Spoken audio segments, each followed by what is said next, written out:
എല്ലാവർക്കും നമസ്കാരം. N D എയുടെ സ്ഥാനാർത്ഥി ശ്രീ ബാബു ദിവാകരൻ്റെ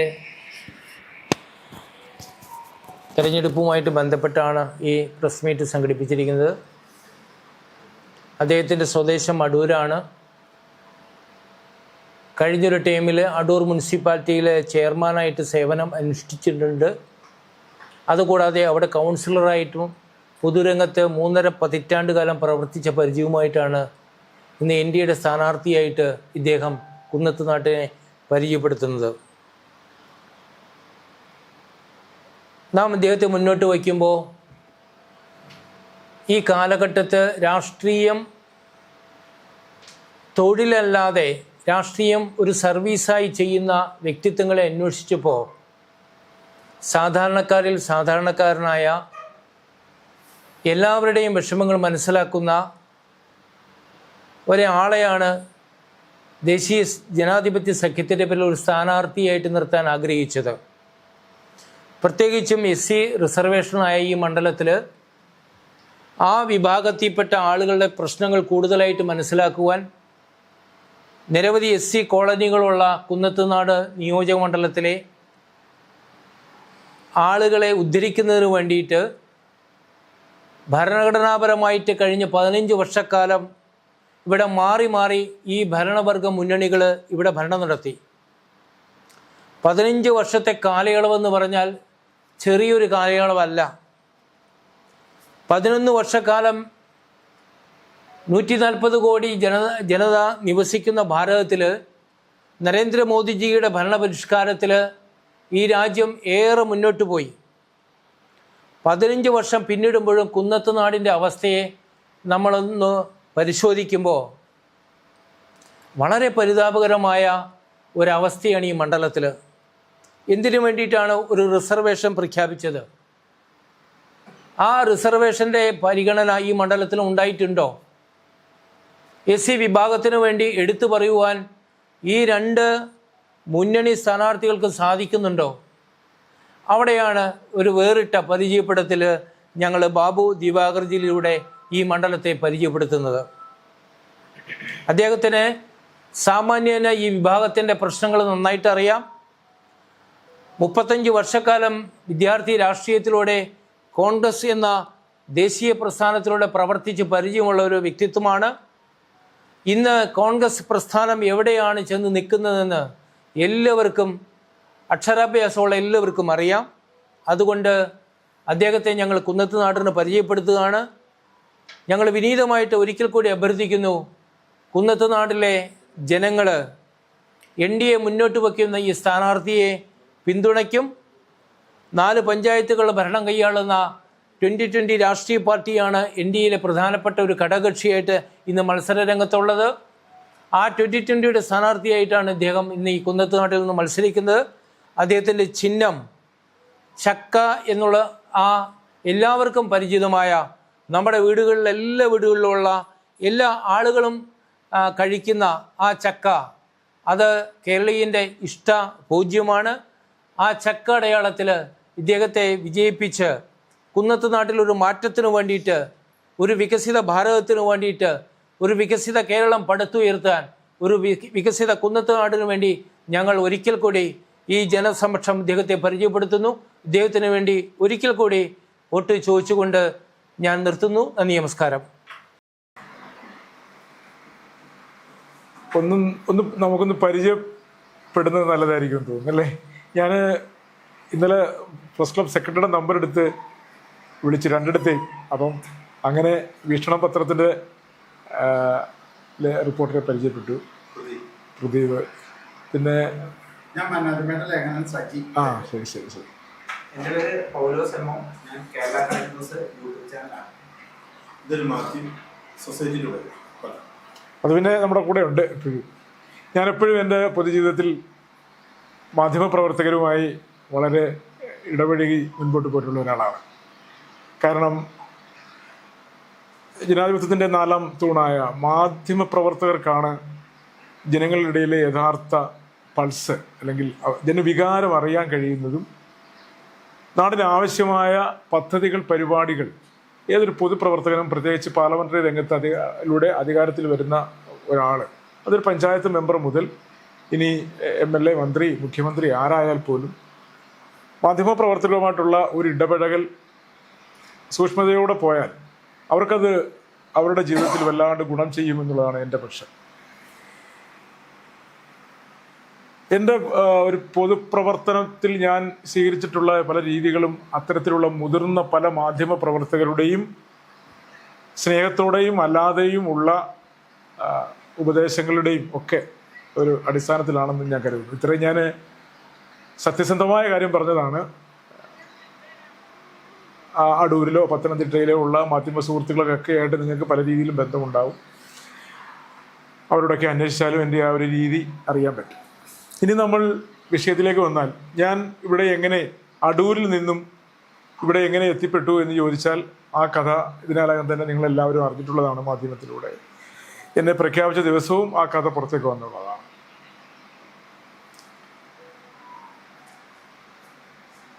ഒരു നിയമസഭാ സാമാജികൻ എന്ന് പറയുമ്പോൾ തന്നെ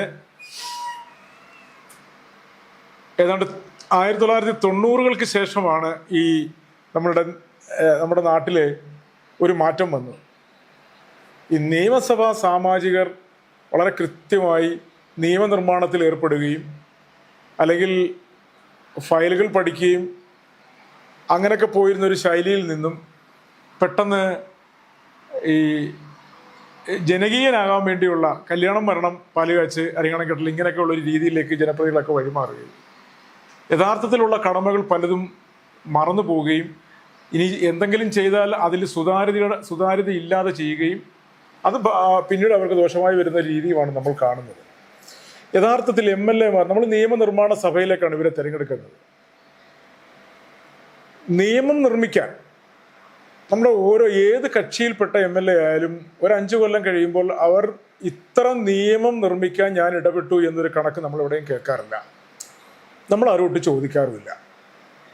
കാലഹരണപ്പെട്ട എത്രയോ നിയമങ്ങൾ ഇപ്പോഴും സായിപ്പിൻ്റെ കാലത്തുള്ള കുരുക്കിലകപ്പെട്ട് കിടക്കുന്നത് നിയമത്തിൻ്റെ കുരുക്ക് മൂലം തല ഊരിയെടുക്കാൻ പറ്റാത്ത സാധാരണക്കാരൻ, അത്താഴ പട്ടിണിക്കാരൻ,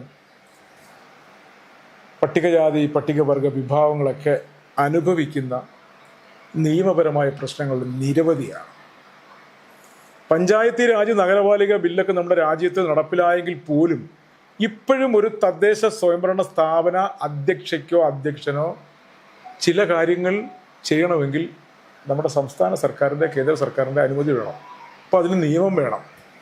അതിന് നമ്മുടെ MLA-മാർ, ജനപ്രതിനിധികൾ ഈ നിയമസഭ അല്ലെങ്കിൽ ലോക്സഭയിലേക്ക് തിരഞ്ഞെടുക്കപ്പെടുന്നവരാണ് ഈ നിയമം.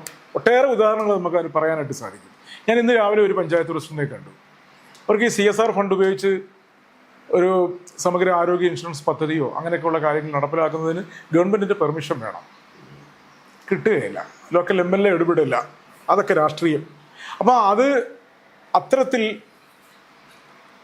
തൻ്റെ മണ്ഡലത്തിലെ തന്നെ തിരഞ്ഞെടുത്ത ജനപ്രതിനിധികളെ സഹായിക്കുന്നതിനൊക്കെ അപ്പുറത്ത് ഒരു രാജ്യത്തിൻ്റെ ഒരു സംസ്ഥാനത്തിൻ്റെ എല്ലാ ജനവിഭാഗങ്ങൾക്കും പ്രയോജനകരമാകുന്ന ഏതെങ്കിലും ഒരു നിയമം, ഇപ്പോൾ SC/ST വിഭാഗത്തിൻ്റെ വീടിന് 3 സെൻറ്റ് സ്ഥലവും 400 സ്ക്വയർ ഫീറ്റ് വീടും, അതിനപ്പുറത്തേക്ക് അനങ്ങാൻ പറ്റില്ല. പട്ടികജാതി വിഭാഗത്തിൽ പെൺകുട്ടികളെ കെട്ടിച്ചയക്കുന്നതിൻ്റെ ഒരു തുച്ഛമായ തുകയുണ്ട്. ആ തുക കിട്ടുന്നത് കല്യാണവും കഴിഞ്ഞ് 2 കുട്ടികളുമായി കഴിയുമ്പോഴാണ്. ആ തുക കല്യാണത്തിന് തൊട്ട് മുമ്പ് അവർക്കൊന്ന് കൊടുക്കാനുള്ള ഒരു നിയമം വേണം. അങ്ങനെ എത്ര കാര്യങ്ങൾ. അപ്പോൾ അതിലേക്കാണ് പുതിയ തലമുറയിൽപ്പെട്ട അല്ലെങ്കിൽ ഈ ജനപ്രതിനിധികളൊക്കെ പങ്കെടുക്കേണ്ടത്. പിന്നെ അമിതമായ രാഷ്ട്രീയം മൂലം എൻ്റെ ഒരു വിഷൻ, ഞാൻ നേരത്തെ പറഞ്ഞതുപോലെ തദ്ദേശ സ്വയംഭരണ സ്ഥാപനങ്ങളിലെ പഞ്ചായത്ത് മെമ്പർമാർ മുതൽ പഞ്ചായത്ത് ഭരണസമിതി, മാധ്യമപ്രവർത്തകർ, നാട്ടിലെ പൗരപ്രമുഖർ അടങ്ങുന്ന ഒരു സംവിധാനത്തിൽ വേണം നമ്മുടെ പദ്ധതികൾ ഇംപ്ലിമെൻ്റ് ചെയ്യപ്പെടണം എന്നാണ് ഞാൻ പറയുന്നത്.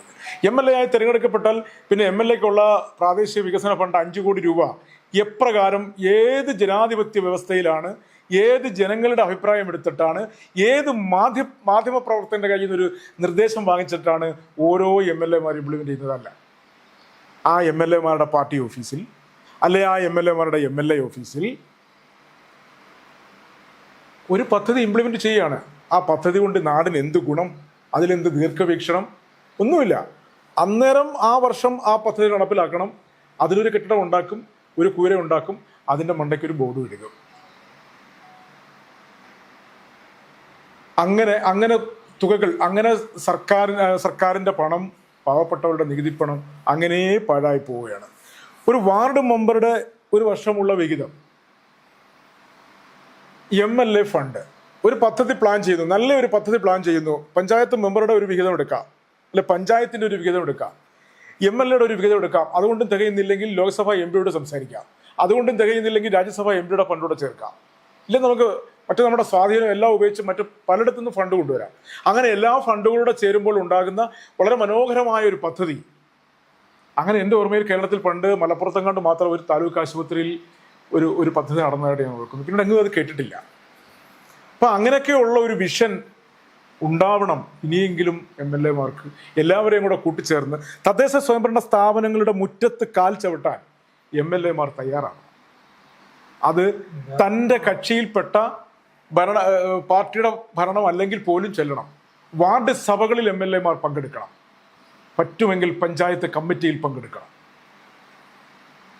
അങ്ങനെ പദ്ധതികൾ വരണം. രാഷ്ട്രീയത്തിൻ്റെ പേരിൽ, വിവാദങ്ങളുടെ പേരിൽ ഒന്നിനെ എതിർക്കാൻ പാടില്ല. ഞാൻ കേട്ട അത്ഭുതകരമായൊരു കഥ, ഇവിടെ തെരുവുകളൊക്കെ പ്രകാശിപ്പിക്കുന്നതുമായി ബന്ധപ്പെട്ട് ഒരു പഞ്ചായത്ത് കൊണ്ടുവന്ന പദ്ധതിക്കെതിരെ സമരം ചെയ്തതിന് ഒരാൾ കൊല്ലപ്പെട്ടു. എത്ര നികൃഷ്ടമാണ്. അതുപോലെ MLA-മാരൊക്കെ പഞ്ചായത്തിൻ്റെ അല്ലെങ്കിൽ മറ്റുള്ള ഏതെങ്കിലും എതിർ കക്ഷികൾ കൊണ്ടുവരുന്ന പദ്ധതിക്ക് തുരങ്കം വയ്ക്കുക, ഉദ്യോഗസ്ഥന്മാരെ ഭീഷണിപ്പെടുത്തി, ഇത്ര ബാലിശമാണ്. എൻ്റെയൊക്കെ ഒരു അഭിപ്രായം, പഞ്ചായത്ത് ഭരണസമിതി എൻ്റെ രാഷ്ട്രീയ കക്ഷിയല്ല, എൻ്റെ കക്ഷിയല്ല എന്ന് പറഞ്ഞാൽ പോലും പഞ്ചായത്ത് കൊണ്ടുവരുന്ന പദ്ധതികളുമായി ചേർന്ന് നിൽക്കുകയാണ്. ചേർന്ന് നിൽക്കുമ്പോൾ എത്ര ഭംഗിയായിരിക്കും അത് കാണാൻ, അല്ലേ? അങ്ങനെ അതിനോടൊപ്പം, നാടിനോടൊപ്പം ചേർന്ന് പോകുമ്പോഴല്ലേ അദ്ദേഹത്തിൻ്റെ ഒരു ഭാവി സുരക്ഷിതമാകുന്നത്. ഇത്രയാണ് എൻ്റെ ഒരു വിഷൻ. പിന്നെ കുന്നത്തുനാട് മണ്ഡലം പട്ടികജാതി സംവരണ മണ്ഡലമാണ്. പട്ടികജാതി മണ്ഡല സംവരണം കേരളത്തിൽ 16 പട്ടികവർഗ മണ്ഡലങ്ങളുണ്ട്. ഇവിടത്തേക്ക് ഒരു പാക്കേജ് ഉണ്ടാവുമല്ലോ. അവിടെ മത്സരിപ്പിക്കുന്നത് ഏത് കക്ഷിയായാലും ആ വിഭാഗത്തിൽപ്പെട്ട ആളുകളാണല്ലോ മത്സരിപ്പിക്കുന്നത്. അപ്പം ഈ വിഭാഗത്തിന് ഇന്നും അനുഭവിക്കുന്ന ഇത്രയും പദ്ധതികൾ പല വഴിക്കും ഇങ്ങനെ ഒഴുകിപ്പോയെങ്കിലും, ഒരുപാട് പദ്ധതികൾ മാറിയും തിരിഞ്ഞു വന്നെങ്കിലും കോടികൾ ഇപ്പോഴും ഇവരുടെ പേരിൽ ഒഴുകി പോവുകയാണ്. അതിന് അവരുടെ സങ്കേതങ്ങളിൽ ഒരു 3 സെന്റ് സ്ഥലം, 400 സ്ക്വയർ ഫീറ്റ് വീട്, ഒരു കക്കൂസ്, കുളിമുറി, മെയിൻ്റനൻസ്, ഇത്തരം കാര്യങ്ങളിൽ നിൽക്കുകയാണ്. അത്തരം സങ്കേതങ്ങളിൽ അല്ലെങ്കിൽ ആ വിഭാഗത്തിലെ ഒരു തലമുറയെ മുന്നോട്ട് നയിച്ചു കൊണ്ടുപോകാൻ ഈ പറഞ്ഞ ജനപ്രതിനിധികൾ ആരും ഒരു പദ്ധതിയുമായി മുൻപോട്ട് വരുന്നില്ല. കൊടുക്കുന്നത് ഇതൊക്കെയുള്ളൂ. ഒരു ചികിത്സാ സഹായം കൊടുക്കും. SC പ്രൊമോട്ടർമാരുണ്ട് എല്ലാ ലോക്കൽ ബോഡിയിലും. ഇവരെയൊക്കെ ഏകോപിപ്പിച്ചുകൊണ്ട് ആ തലമുറയെ ഒന്ന് വളർത്തിയെടുത്ത് അവർക്ക് ഒരു വൃത്തിയുള്ള ഇടം ഉണ്ടാക്കി കൊടുത്ത് അവരും ഈ സമൂഹത്തിലെ ജീവികളാണ്, ജീവിതമാണെന്ന് വരുത്തിക്കൊണ്ട് വന്ന് അവരെ ഒന്ന് നയിച്ച് അവർക്കൊരു വെട്ടം കൊടുത്ത് അവരെ ഒന്ന് പറത്തിവിടാൻ, ആ വിഭാഗത്തിൽ നിന്നും കുറേ അവരുടെ പ്രതിഭ അനുസരിച്ച് അവരെ ഒന്ന് കൈപിടിച്ചുയർത്തി വിടാനുള്ള പദ്ധതിയോ പരിപാടിയോ ഈ സംവരണ മണ്ഡലത്തിൽ നിന്ന് ജയിക്കുന്ന MLA-മാർ, MP-മാർ ഇതുവരെ ചെയ്തു. അവരെല്ലാം സംവരണ വിഭാഗത്തിൽ നിന്ന് ജയിച്ച MLA, MP-മാരാകുന്നത്.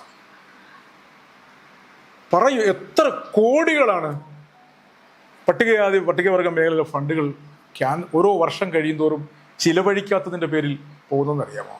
പദ്ധതികളില്ല, പദ്ധതികളും പരിപാടികളുമില്ല. അത് പഞ്ചായത്ത് മെമ്പർ മുതൽ അവർ എടുക്കേണ്ട ഒരു ശക്തമായ നിലപാടാണെന്നാണ് എൻ്റെ അഭിപ്രായം. എങ്ങനെയാണെന്ന് വെച്ചാൽ, നിയമം കൊണ്ടുവരണ അത് കൊണ്ടുവരേണ്ടത് അതിനുവേണ്ടി ശ്രദ്ധിക്കേണ്ടത് MLA-യുടെ ജോലി. ഇനി നിയമമില്ലെങ്കിൽ പോലും അതിനൊക്കെ അപ്പുറത്തൊരു കൂട്ടായ്മ, പഞ്ചായത്ത് മെമ്പർ മുതൽ സമുദായ സംഘടനകളെ ചേർത്ത് പിടിക്കൽ, അതുപോലുള്ള മറ്റ് പുരോഗമനവാദികളുടെ എല്ലാ വിഭാഗം ആളുകളെയും ചേർത്ത് പിടിച്ച് ഈ വിഭാഗത്തോടൊപ്പം ചേർന്ന് നിൽക്കണം. അല്ലാതെ അവരെ ഇന്നും നക്കാപ്പിച്ച കൊടുത്ത് പുറംപോക്കുകളിൽ ഇട്ട് അവരെ ചവിട്ടി മെതിച്ച് അരച്ച് അതിൻ്റെ മുകളിലൂടെ ആ വിഭാഗത്തിൻ്റെ ആനുകൂല്യം പറ്റി വലിയ കാറിലും വലിയ പത്രാസിലും ദളിത് വിഭാഗത്തിൽപ്പെട്ട ജനപ്രതിനിധികൾ നടക്കുന്നത് ക്രൂരമാണെന്നാണ് എൻ്റെ ഒരു വിശ്വാസം. എനിക്കൊരു അവസരം കിട്ടിയാൽ അതോടെ പറഞ്ഞ് ഞാൻ നിർത്താം.